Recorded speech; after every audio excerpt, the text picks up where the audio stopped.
Hello, everybody, and welcome to a comparison of Stephen King's Misery versus the movie adaptation. This is a book that I read probably close to a year ago, and Misery is a movie that I've seen probably 5 times in the last 2 or 3 years. So I really love this story, and there's so many differences to go over, and I think that there's some things in the book that don't translate to the movie that the book is stronger for, and as well as the movie, there are things I do differently, things that weren't in the book that I think the movie is stronger for as well. And like most of my favorite books, this is about something. That's what I really like about this. And I just wanted to touch on that before I got into the differences, is that this book sort of came from when Stephen King wrote another book called The Eyes of the Dragon. It's a fantasy book. I haven't read it. He wrote it for his daughter. And it's about, dragons, princesses, that sort of thing. And a lot of his fans, when that came out, didn't really like it because it wasn't horror. And they wanted him to just keep doing more horror stuff. And so he sort of felt that at that point in his life that he was sort of chained to one genre, chained to one thing. He wasn't allowed to explore and do other things. If he wanted to write about other things, he felt like he was just sort of just chained to one spot. Almost, I guess, how Paul is in this book. He's just stuck in this one spot and he wants to escape. But another place where this comes from is his addiction with drugs. And when he's talked about it before, he's said that the drugs were his number one fan, just like Annie here says over and over to Paul that, she's his number one fan. That's how he felt about the drugs. And so that's where this book comes from. It's actually about something, and it's got a deeper meaning, and all the best novels and movies do. And so that's what I really like about it. The differences with these pretty much start right off the bat. When the book starts, I mean, first he goes through, this little period right here where he's sort of in a haze and he just hears these sounds. He doesn't know what they mean. It's Annie going, she's saying she's his number one fan, but he just hears umber one, you're an umber one, and he has no clue what's going on. And he's just sort of in pain. He can't open his eyes. He doesn't know what's going on for a little bit. And then finally when he wakes up, he catches on pretty quickly that there's something not quite right with her. So early on in the book, he sort of understands that. In the movie, it does take, I think, a couple days before he realizes that something's not wrong with her. But he realizes a little more quickly in the book, pretty much right off the bat, that she's insane. One big difference between the two, and this is probably the biggest difference of the two, is that in the movie, there's that whole point in the movie where she's in love with him and loves him and that stuff and wants to be with him. That's not anywhere in the book. And that's one thing that I thought was a really good touch in the movie, and I think works so much better in the movie that I think it would be a little bit goofy reading it in the book, just because the book's tone is like, not that the movie isn't serious, but I do want to say that the tone in the book is like 10 times more serious, so that wouldn't have worked.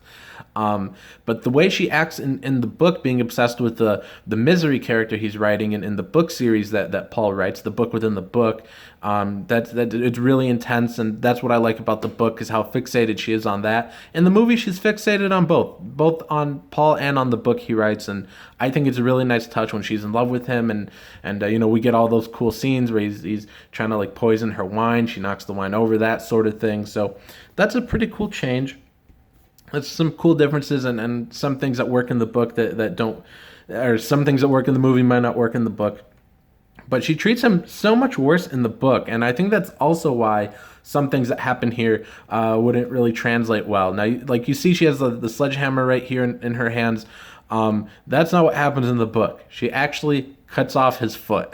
I love the scene in the movie where she, what's the word I'm looking for? Is it hobbles him? When she hobbles him, I just love that scene. That's an awesome scene. In the book, it's even more gruesome because she cuts off his foot. And not only does she cut off his foot, at one point she cuts off his thumb as well. So it makes it harder on him to type, and he's already typing on a keyboard that's missing a letter, and then another letter falls out, and by the end, and it shows, you actually get to see a few chapters of the book he's writing in here, Misery. and you'll see that like a few letters are missing that he has to write in by hand, so it makes it so much tougher on him. So I like some of the changes. I like the differences. I think that the hobbling with the sledgehammer works so much better on the movie, and I just think that when his foot gets cut off, I just think it works a lot better in the book, and they're pretty, and they're pretty. They go down pretty similarly, actually. But then there's the other things that just are really insane that she does. Like there's at one point she finds a rat on a trap and she just picks it up and she just squeezes it till it dies, and like that just made my stomach turn. That was a really great moment in the book. They didn't do that in the movie. She treats him so awful. There are times where he wants water, so she gives him like soap water, nasty water, and like there's even one point like pretty early on, I think in like the first or second chapter, around when he wakes up, where she has to give him like, oh my goodness, she's giving him like mouth to mouth or something, and he's just talking about how bad her breath smells, dude. And like I could like smell it when I was reading that description. I was like, that is so gross. but but yeah, it's a lot more a lot more gore in here. It's a lot creepier. There's some small differences too, and this one's very minor, but like the book takes place in Sidewinder, Colorado, and the movie is Silver Creek. There's also a big difference with the sheriff dude that visits in the movie. He just gets shot.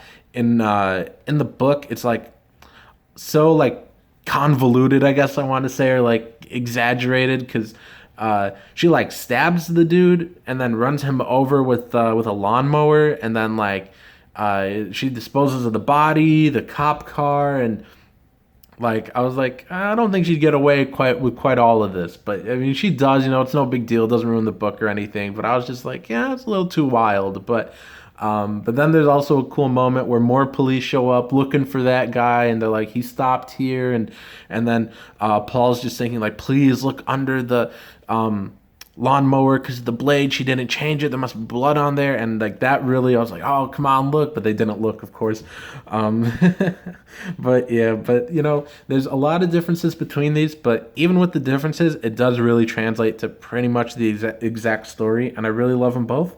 And I think if you've only watched it or only read it, definitely highly recommend checking out The Other Medium. If you're looking for a book to read, it's a great book. And if you're looking for other books to read, I've also got 4 books of my own on Amazon that you guys could buy right now. They're all down below in the description. Anyways, you guys, it really is a great book, and I definitely recommend it if you've only seen the movie. I recommend the movie if you've only read it, but I think probably everybody's seen the movie by now. But if you guys are looking for things to read, like I said, there's also my books on Amazon down below in the description. Have a fantastic day, everybody.